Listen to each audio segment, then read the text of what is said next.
గుండె నుంచి వెళ్లే రక్తం మెదడుకు అందకపోతే పక్షవాతం ముప్పు పొంచి ఉన్నట్లే. దీన్ని ఆర్టీరియల్ స్ట్రోక్గా పిలుస్తారు. మనలో ఎక్కువ మందిలో కనిపించే పక్షవాతం ఇదే. అయితే మెదడు నుంచి వెనక్కు రావాల్సిన రక్తం కొన్నిసార్లు అక్కడే సిరల్లోనే ఆగిపోతూ ఉంటుంది. ఇది కూడా ఓ రకం పక్షవాతమే. దీన్ని వీనస్ స్ట్రోక్గా పిలుస్తారు. యువతలోనూ సంతానోత్పత్తి దశలో ఉన్న మహిళల్లోనూ ఎక్కువగా కనిపించే ఈ రకం పక్షవాతం కనిపిస్తూ ఉంటుంది. సిరల్లో రక్తం ఆగిపోవటం వల్ల మెదడుపై ఒత్తిడి పెరిగి రక్తస్రావం జరిగే ప్రమాదం ఉంటుంది.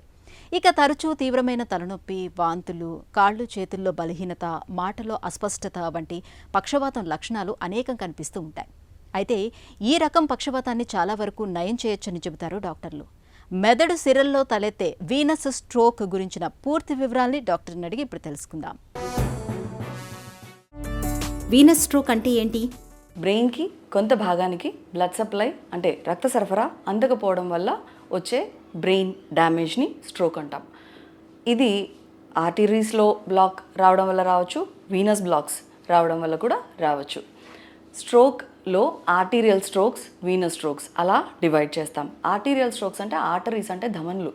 ధమనులు అంటే హార్ట్ నుంచి, గుండె నుంచి ప్యూర్ బ్లడ్ని రక్త సరఫరా బ్రెయిన్కి అందించేవి ఆర్టరీస్. అలాగే బ్రెయిన్ నుంచి ఇంప్యూర్ బ్లడ్ని మళ్ళీ వెనక్కి హార్ట్కి పంపించేది వీన్స్. అలా బ్రెయిన్లో, మెదడులో వీనస్ సిస్టమ్ సెపరేట్గా ఉంటుంది. వీనస్ సిస్టంలో ఒకవేళ రక్తం గడ్డగడితే దాన్ని వీనస్ స్ట్రోక్ అంటారు. మెదడులోని సిరల్లో రక్తం నిలిచిపోవడం ప్రమాదమా? బ్రెయిన్లో ఇప్పుడు ఏదైతే ఇంప్యూర్ బ్లడ్ వీన్ నుంచి హార్ట్ వైపు రావాలో అది అక్కడ క్లాట్ అయిందే అనుకుందాం. క్లాట్ అయితే పైనుంచి రావాల్సిన బ్లడ్ కిందకి వెళ్ళదు. సో దీనివల్ల క్లాట్ పైన బ్యాక్ ప్రెషర్, వెనకాల విపరీతమైన బ్యాక్ ప్రెషర్, ఒత్తిడి ఉంటుంది ఆ రక్తనాళంలో. ఒత్తిడి ఉండడం వల్ల ఏమవుతుందంటే ఆ చుట్టూతా ఉన్న బ్రెయిన్ అంతా కూడా ఈ ఒత్తిడి వల్ల లీక్ అయిపోతుంది. లోపల రక్తనాళంలో ఉన్న నీరంతా కూడా లీక్ అవుతుంది. లీక్ అవ్వడం, విపరీతమైన ప్రెషర్ అందడం, ఆ బ్యాక్ ప్రెషర్ మళ్ళీ ఆర్టరీ సప్లైకి ఎంతో కొంత ఎఫెక్ట్ చేయడం, దీనివల్ల ఆ భాగం బ్రెయిన్ వాపు వచ్చేస్తుంది. విపరీతంగా మెదడు వాపు వచ్చినప్పుడు బ్రెయిన్ పూర్తిగా ప్రెషర్స్ పెరగడం వల్ల మీకు ప్రమాదం. అట్ ద సేమ్ టైం అంత బ్యాక్ ప్రెషర్ ఉన్నప్పుడు రక్తనాళంలో విపరీతంగా ప్రెషర్ బిల్డప్ అవుతున్నప్పుడు, నార్మల్గా ఫ్లో కిందకు వెళ్ళిపోవాలి, ఫ్లో ఆగిపోయింది, సో రక్తనాళంలో ప్రెషర్ బిల్డప్ అయింది, ఆ ఒత్తిడి వల్ల రక్తనాళాలు రప్చర్ అయిపోతాయి. సో రక్తస్రావం అవ్వడం, ఈ జరగడం వల్ల, ఈ రెండు రకాలుగా జరగడం వల్ల మెదడులో ప్రాబ్లం డెఫినెట్గా కనపడుతుంది. వీనస్ స్ట్రోక్ తాలూకు లక్షణాలు ఎలా ఉంటాయి? సిమ్టమ్స్ ఎలా ఉంటాయి, ఎలా గుర్తించాలి అంటే ఫస్ట్ అండ్ ఫార్మోస్ట్ హెడేక్.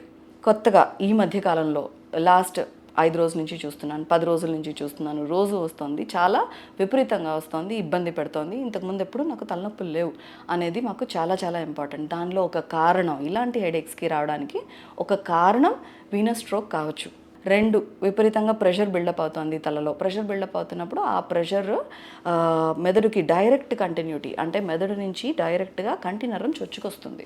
మెదడు చుట్టూతా పొరలు కూడా కంటి నరం చుట్టూతా కవర్ చేస్తూ వస్తాయి. సో మెదడులో ప్రెషర్ పెరిగినప్పుడు కంటి నరం ప్రెషర్ పెరుగుతుంది. అలాంటప్పుడు కంటి చూపు మసకబారుతుంది.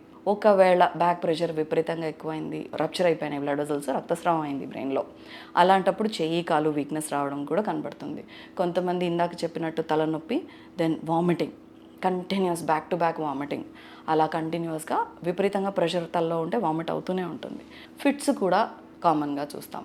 ఫిట్స్ అంటే ఒకవైపు బ్రెయిన్లో ప్రెషర్ ఉంది కాబట్టి, ఒత్తిడి ఉంది కాబట్టి, డ్యామేజ్ ఉంది కాబట్టి ఫిట్ ఆ ఏరియాలో స్టార్ట్ అవుతుంది. అక్కడ కరెన్సీ అబ్నార్మల్గా రావడం వల్ల మెదడంతా ఆ కరెన్సీ పొక్కడం వల్ల ఫిట్ వచ్చేస్తుంటుంది.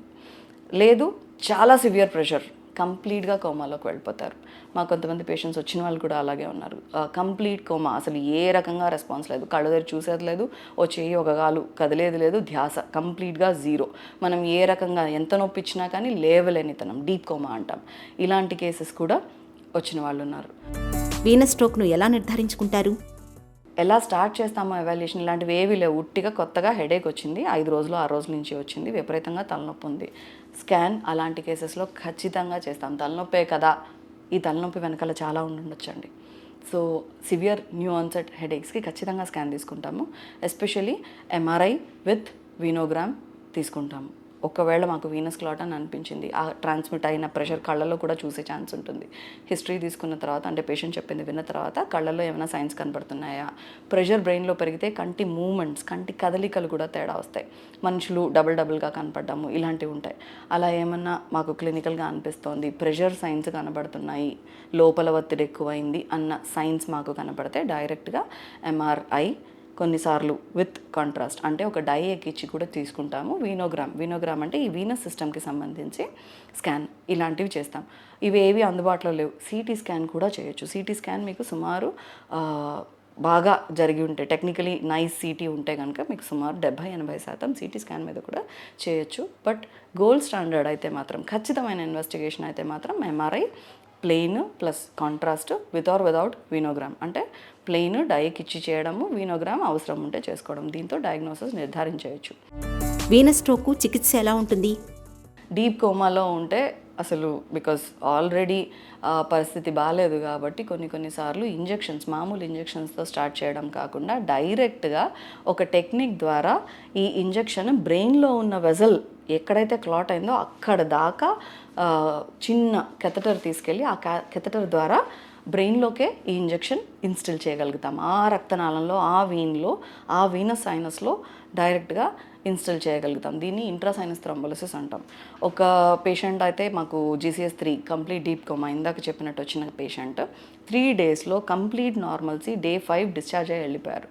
సో అలాంటి కేసెస్లో IV అంటే బయట రక్తనాళాల నుంచి ఇచ్చే ఇంజెక్షన్స్ కాకుండా డైరెక్ట్గా బ్రెయిన్లో కూడా ఇవ్వాల్సి రావచ్చు. బ్రెయిన్లో ఈ ప్రక్రియ చేయడానికి కొన్ని ఇండికేషన్స్ ఉంటాయి. అందరికీ చేయం, అందరికీ ఇవ్వం. ఇది టెంపరీ, ఆ టైంకి ఇమ్మీడియట్గా క్లాట్స్ తగ్గడానికి మాత్రమే. ఎంతో కొంత బ్లడ్ ఫ్లో వచ్చింది, రెజ్యూమ్ అయింది, ఎంతో కొంత బయటికి క్లాట్ కరిగింది అన్న తర్వాత దీనికి ట్యాబ్లెట్స్ ఉంటాయి. ఆ tablets 3 months, 6 months, 1 year, life long ఎలా ఇస్తున్నాము అనేది ఈ పరీక్షల్లో ఏ కారణం వల్ల వచ్చిందో దాన్ని బట్టి ట్రీట్మెంట్ నిర్ధారించుకుంటాం. మెదడు సిరల్లో రక్తం నిలిచిపోవడంతో తలెత్తే వీనస్ స్ట్రోకు సకాలంలో చికిత్స తీసుకుంటే పూర్తిగా నయమవుతుంది. అయితే ఈ రకమైన పక్షవాతం తాలూకు లక్షణాలు చాలా వరకు మెల్లగా మొదలవుతూ ఉంటాయి. కాబట్టి అనుమానిత లక్షణాలు కనిపిస్తున్నప్పుడు ఆలస్యం చేయకుండా వెంటనే MRI, వీనోగ్రామ్ పరీక్ష చేయించుకోవటం అన్ని విధాలా మేలు.